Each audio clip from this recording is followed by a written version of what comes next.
¿Qué tal, gente? Bienvenidos a mi canal de YouTube, al canal del Profe Jordi, canal número 1 de las ciencias sociales en Voz a la Libertad, Voz al Recreo, La Marichuela, Patio Bonito, Ciudad Bolívar, hermano, estamos rompiendo también en Molinos, Marruecos. Y esto no hubiera sido posible sin ustedes. Y escúchese bien, estamos cerca, muy cerca de los 1000 suscriptores, Colombia. Estamos cerca de los 1000 suscriptores, así que a ustedes muchísimas gracias. No sé en dónde voy a poner esa placa que me va a llegar de los 1000 suscriptores. No sé dónde ponerla, hermano. Tendré que sacrificar un libro, tendré que hacerle un espacio, porque se merece un lugar en esta biblioteca y ustedes han sido los artífices de esto, así que muchas gracias a las personas que están detrás de esa pantalla apoyándome con una visualización, con un like, con una suscripción, para que yo de alguna u otra forma me sienta animado para seguir sacando videos y para seguir sacando capítulos de algo tan bonito, tan maravilloso como son las ciencias sociales, la historia y la filosofía.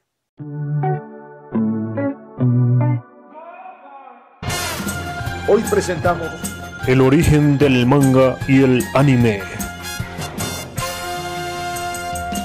Quiero ofrecerle disculpas a las personas que manejan el japonés, que tienen conocimiento en japonés, a los mismos japoneses y japonesas que llegan allá a las salas de internet de Japón, ¿no? A pagar ahí su media horita de internet para buscar los capítulos del Profe Jordi. A esas personas gracias y disculpas, decía, porque en este capítulo irán saliendo palabras como corresponde en japonés y como corresponde también voy a tener muchas equivocaciones en su pronunciación. Las 20, 25 personas que siempre han visto mis videos saben que aquí hemos hablado en inglés, ¿no? Cuando hicimos la entrevista de Edward Jenner. En este video, en este canal también han florecido palabras en francés. También he maravillado a todos los televidentes, digamos que son televidentes porque no se me ocurre otra palabra, con frases en italiano, ¿no? Cuando hablé de Cristoforo Colombo y el 527. Y les cuento, tengo un rico vocabulario en alemán. Transmilenio, hamburguesa, Verstehen, Angela Merkel. Pero el japonés no se me da tan fácil. De manera que sumimasen. Manga viene de la unión de dos sonidos, de dos ideogramas. Man, que quiere decir informal, y ga, que quiere decir dibujo. Así que traduciéndolo literalmente sería algo así como dibujo informal o garabatos. ¿Garabatos? ¿Garabatos? ¿Garabatos? Garabatos los míos, hermano.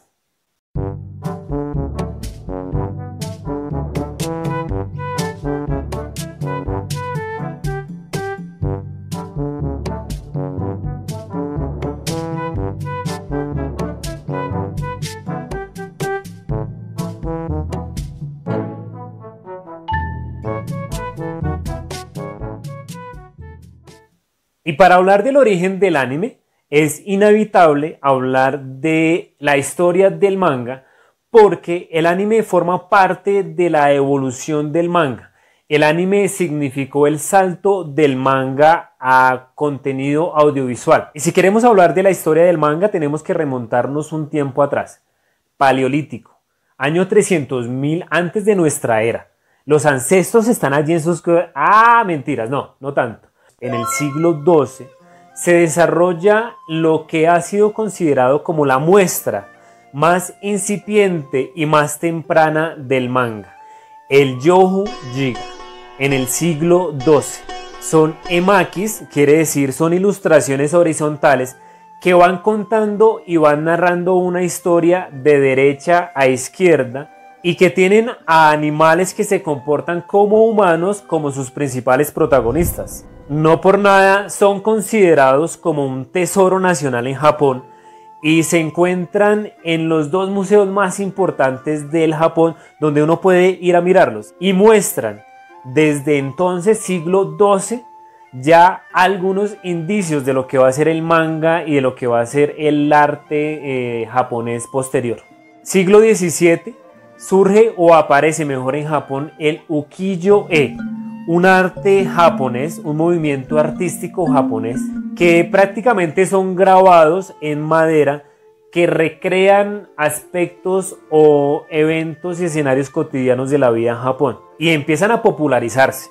Empiezan a ser utilizados como tarjetas de felicitación, felicitaciones por tus 1000 suscriptores, que empiezan a ser utilizados también como guías de viajes, que empiezan a ser utilizados también en calendarios y también incluso como dibujos eróticos y pornográficos. Este movimiento artístico de ukiyo-e encuentra en Hokusai Katsushida a su representante más importante, que realizó cerca de 30.000 obras y cuya obra tal vez más conocida es la granola pero no la del refrigerio, sino la gran ola. Me amen este paso, señores. Cualquier clase de baile, comuníquese a mi WhatsApp. De Kanagawa, dibujada por allá en los años 1830-1833 y que forma parte de las 36 vistas del monte Fuji. Bueno, este señor, Hokusai, es el primero en utilizar la palabra manga en una colección de bocetos a la que le pone precisamente el nombre de Hokusai Manga, de donde nace el término manga y que refleja la vida diaria de la sociedad japonesa con un buen sentido del humor y con bastante exactitud. Este arte de los ukiyo-e es muy japonés y no podía ser de otra forma. Japón está aislada del mundo. Japón no solamente está aislada por sus condiciones geográficas, no, nótese. Para los que no sepan, es una isla que en su momento estaba ya al margen del mundo, sino también por cuestiones políticas, cuestiones religiosas y cuestiones culturales. Para el siglo XVI, lo que se conocía de Japón se conocía básicamente por lo que había dicho Marco Polo. Y cuando empiezan las exploraciones portuguesas, europeas, españolas, de principios del siglo XVI, finales del siglo XV, los japoneses no quieren y no se muestran muy condescendientes con este tipo de invasiones europeas. Tienen algún acercamiento con los españoles, tienen algún acercamiento con los portugueses, van a tener un acercamiento más fuerte con los Países Bajos, con China también, por supuesto, por cuestiones históricas y por cuestiones geográficas, pero no les interesa, hermano, no les interesa tener relaciones, tratos con las otras gente, con las otras personas, ¿no? Llegan a territorio japonés y les dicen, pero ¿ustedes qué? ¿Ustedes quiénes son, hermano? Largaos, este territorio es sagrado. No necesitamos de ustedes los cristianos, su religión no la entendemos. No entra en sintonía con nuestra tradición religiosa. El papa de ustedes no entra en sintonía con nuestro emperador. La forma de ver la vida de ustedes no entra en sintonía con nuestra cultura. Estamos viendo lo que están haciendo los españoles en Filipinas, de manera que no nos interesa. Además, económicamente nos podría traer desventajas porque queremos que la economía sea sobre todo japonesa. Es cuando desarrollan esta política llamada Sakoku, desde 1650 hasta 1842 más o menos, de aislamiento. Tanto así, hermano, que construyen estos japoneses una isla artificial allí en Nagasaki, a la que le van a poner el nombre de Dejima, donde van a llevar algunos tratos comerciales, especialmente con los Países Bajos, desde 1641 hasta 1853. ¿Y por qué los Países Bajos? Ustedes se estarán preguntando, ¿pero por qué los Países Bajos, profesor? Bueno, los Países Bajos porque estos no estaban influenciados y no estaban expandiendo el cristianismo. Esta política de aislamiento termina en el año 1853, cuando los estadounidenses llevan a cabo un tratado de acercamientos económicos y de acercamientos comerciales. Con este tratado empieza a recibir cierta influencia occidental Japón, y para los intereses de este video, que no es de la historia de Japón, aunque sí tiene que ver por supuesto, sino de la historia del manga y el origen del anime, hay que señalar una fecha como clave. Año 1861, llega a Japón el artista británico Charles Wirman y funda el The Japan Punch, una revista dirigida especialmente para los europeos, o mejor, los extranjeros que viven en Japón, que funciona hasta el año 1887 y que se convierte en la primera revista de cómics en suelo japonés. Luego, con esta influencia occidental, aparece en escena Rakuten Kitazawa, considerado como el primer mangaka, y quien funda la revista Jiji Manga, que no es parecida al manga de Hokusai, a estos bocetos de Hokusai manga, sino que ya tiene un parecido bastante cercano con el manga como lo conocemos hoy en día. A partir de allí el término empieza a ser muy utilizado para referirse al cómic japonés y elabora la historieta Tagosaku Tomokube, considerado el primer manga de la historia japonesa. El primer manga. Pues si es manga es de Japón y es de la historia japonesa. Y que instala un taller donde luego van a estudiar posteriores mangakas y donde va a estudiar, fíjense ustedes, Shimokawa Oten, creador de la primera película animada llamada Imokawa Makuso Genkanban no Maki, en el año 1917 y de la que desafortunadamente no se conserva ninguna copia. Rakuten Kitazawa también funda en el año 1918 la primera fundación de ilustradores japoneses, precursora entonces de Toei Animation y del estudio Ghibli. Y luego suceden algunos hitos históricos que valen la pena señalar. En el año 1931, 7 años antes de que aparezca Superman, fíjense ustedes, aparece el primer superhéroe japonés manga llamado Ogon Bat, una entidad, una especie de ser superpoderoso con rostro y cabeza de calavera, que tiene una espada y que tiene una capa también, ilustrado por Takeo Namagutsu y escrito por Ishiro Suzuki.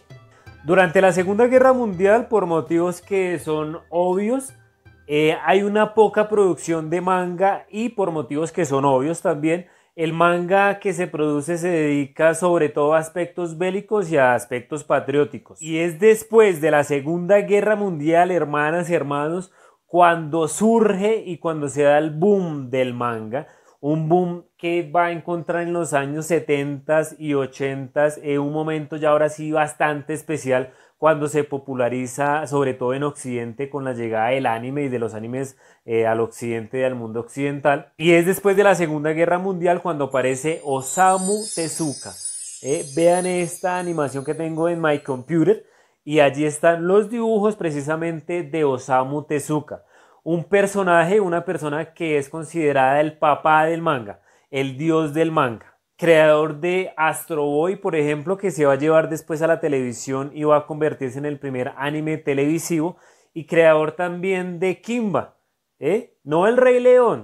No, es que el Rey León como que se copió de Kimba, no vaya uno a saber porque hay muchas cosas que coinciden, sino de Kimba, una historieta que dicen fue objeto de plagio por el cine norteamericano para hacer el Rey León. Este boom de la posguerra, ¿por qué? Yo sé que ustedes se están preguntando, pero ¿por qué este boom de la posguerra, profesor Jordi? Bueno, calmación, amigues, que aquí está la respuesta. Bueno, más que la respuesta es ofrecerles a ustedes las diferentes explicaciones. Hay una explicación que nos dice, vean, la gente en Japón, ¿no? Pasada la Segunda Guerra Mundial, pasadas estas dos bombas nucleares que preciso caen en el suelo japonés para buscar esta rendición que aseguran hubiera podido llegar de modo diferente y sin necesidad de estas catastróficas bombas, pues Estados Unidos quería mostrarle al mundo las bombas que ahora tenían en su poder. En fin, pasadas estas dos bombas nucleares de Nagasaki e Hiroshima, la gente se encuentra, por supuesto, emocionalmente mal.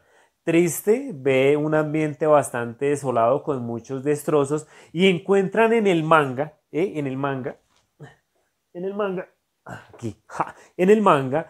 una forma para distraerse, para evadir la realidad colombiana tan absurda, la realidad japonesa tan triste, esta realidad tan llena de destrozos, y hacerlo con humor también. Hay otra explicación que nos dice, vean, la población adulta activa está en lo suyo, está reconstruyendo desde las cenizas, si se quiere, el suelo japonés, y hay muchos niños que van a las bibliotecas y empiezan a entretenerse y a consumir manga y se van a convertir en el gran público de manga que hoy en día es tan característico de Japón. También aparece la primera mangaka, la primera mujer que dibuja manga. Mashiko Hasegawa. En los años 60-70 hay un crecimiento económico, lo cual significa una mayor producción y un mayor consumo del manga.